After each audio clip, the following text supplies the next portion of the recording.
So, Emax Tinyhawk S. I've had some time to play around with this, and I have some positive things to say about it and some negative things to say about it. I think if you're looking for a ringing endorsement, you're probably going to want to go somewhere else, because I don't think I'm going to be able to give you one. Let's talk about what comes with it first. Obviously, you get the quad.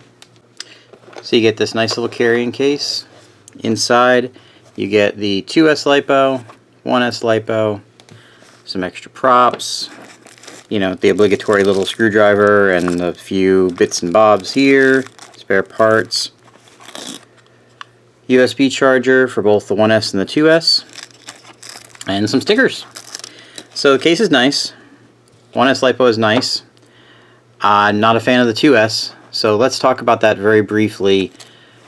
First off, the way they have this set up, for most people, the only way you're going to be able to charge this is with the included USB charger, because it has a PH2 connector, but it also requires a balance connector. I have a lot of different ways to charge batteries, and I have no way to charge this other than with this included USB adapter. I really think they should have gone, if they're going to do 2S, they really should have gone with a XT30 connector on here, so that people can charge the battery with something other than this without having to come up with some kind of new thing. So the way that the batteries connect to the quad is really nice. They slip under these two little rubber bands here, 1 and 2, and it holds them really nicely. The nice thing about these rubber bands, this is the first Whoop style that I've gotten that the mounting is actually reasonable on it. Every other one I've had, you either have to come up with your own solution, or it's only works for the battery that comes with it. This will work for a lot of different things. So the connector is very short. Of course, it kind of has to be, because otherwise you're going to hit the props, because this is upside down. The problem with this connector, this is a PH2 connector, but I'm not sure if you're going to be able to see it, but this uses a folded pin design. It's like a folded piece of sheet metal, not a solid pin. The reason they probably do that is because the folded pin allows them to crimp the wires on here, which is cheap and easy to do. The solid pin requires you to solder onto them. The problem with this is these folded pins do not transmit enough current. They're a big restriction for current, and especially on this 2S battery, it's a problem. When I flew on 2S, and I'm not going to talk about 2S very much, because honestly, I don't think this is a 2S quad. This is a 1S quad that Emax has decided that, well, they're going to try and squeeze a 2S battery in here and make it work, because that's what everybody wants. More S's, more S's, more S's. Well, I think this is a 1S quad, and first reason is the way this connector's set up, it sags so badly when you're flying that it's basically useless. It doesn't work. It just is pointless.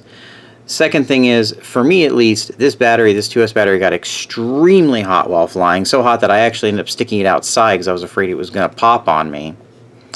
So like I said, I'm not going to talk about 2S very much, just because the other thing is, flying this on 1S, it flies great. It's wonderful. We'll show you some footage here in a little bit. The handling characteristics are awesome. I really like it. I think it sits between the US or UK 65 and something like a Mobula 7. This is a great little 1S, however, it's a little too small to fly outside in a lot of conditions, because it's a little bit slow and it's a little bit light, and it kind of gets pushed around in a breeze. Mobula 7 is great on 2S.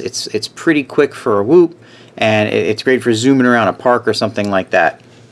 This on 1S sits between them. You can get a nice big 1S on here. You can fly this around outside no problem. Works pretty good inside as well, and it's a great little quad. On 2S, it feels like it was never designed to run on 2S. It feels like it's being overtaxed. It doesn't, I mean, yes, it flies faster.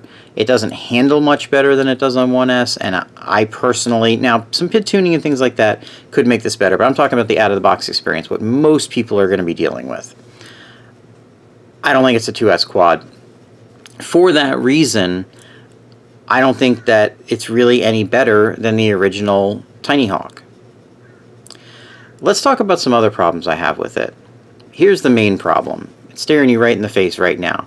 This camera sucks. It's garbage. I'm going to show you some flight footage right now, and you're going to see as I'm flying around, the dynamic range of this camera is terrible. It's not very good at all. What's worse than that is the jello through this camera is horrific. I contacted Emax about this, and they basically told me, I sent them a video similar to the one that you're watching now, and they basically told me it was the way I was flying it. These cameras have jello, all of them do. It's CMOS. Jello is the thing that you get with CMOS, and just suck it up. Well, most quads, the camera mount isn't like this. Now, mine might be worse than yours, I'm not sure, but this camera is very loosely mounted, and that's a reason for part of the jello.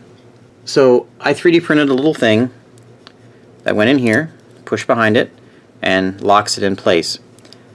That helped some, but it didn't really fix the problem. Now, these props are not the best balanced props in the world. I've tried both sets. I only have the 2 sets, so once again I might have got a bad batch, but these props aren't the best for balance. I took them off and checked the motors themselves, and the motors are okay. It's balanced fine with just the motors. With these props, there's a decent amount of vibration, but I've got other quads with a decent amount of vibration, and I don't have these problems with them. So this camera sucks. I've got another camera on the way. I'm going to put a RunCam Racer Nano 2 in here. I've also got a Racer Nano 1 coming. I got the Nano 1 on eBay for cheap, and I just want to have something in here as quickly as possible. The Nano 2 is coming from China, so we'll kind of do a comparison between the two. I'll make another video about that. But as far as I'm concerned, this camera is unacceptable in this quad. It's going to have to be replaced. I'm not the only person that said that. I know Kebab FPB replaced his, and he was basically saying the same thing about it being junk. And to me, in today's day and age, I don't really think that's acceptable. I mean, the camera that's in the UK65 and the Mobula 7 has been out for a couple of years now. Well, yeah, at least almost a couple of years now, and it's great. It works wonderfully. It's an all-in-one camera. It's nice and light, and I love it. I put it in my toothpick. I put it in a bunch of different quads. So anyway, moving on beyond that, the frame seems fairly durable. It's thin, but it's nice and flexible. I haven't really had any problems with that. I haven't had too many big crashes with it. I haven't actually flown this a ton. I've probably put, I don't know, a dozen packs through it. I like the way it flies. I like the way it handles. But I don't know why you would buy this over the original Tinyhawk. I'm really not sure what advantage this has. If it was an amazing quad on the 2S battery, then sure, you'd want to get this so you could fly on 2S. But why you would buy this to fly 2S over buying this to fly 2S, I have no idea. This is cheaper, it's readily available, there's all kinds of mods out there for it. But as a 1S quad, I think this and the original Tinyhawk are great, and if you have an original Tinyhawk, then you know what I'm talking about. Buying this, I don't think so. I would just buy the original Tinyhawk, buy one of these frames as a spare, and have fun. Alright guys, that's my opinion on this. If you have any questions or comments, you agree or disagree, put it down in the comments down there. Give me a thumbs up if you liked it, and I will talk to you later.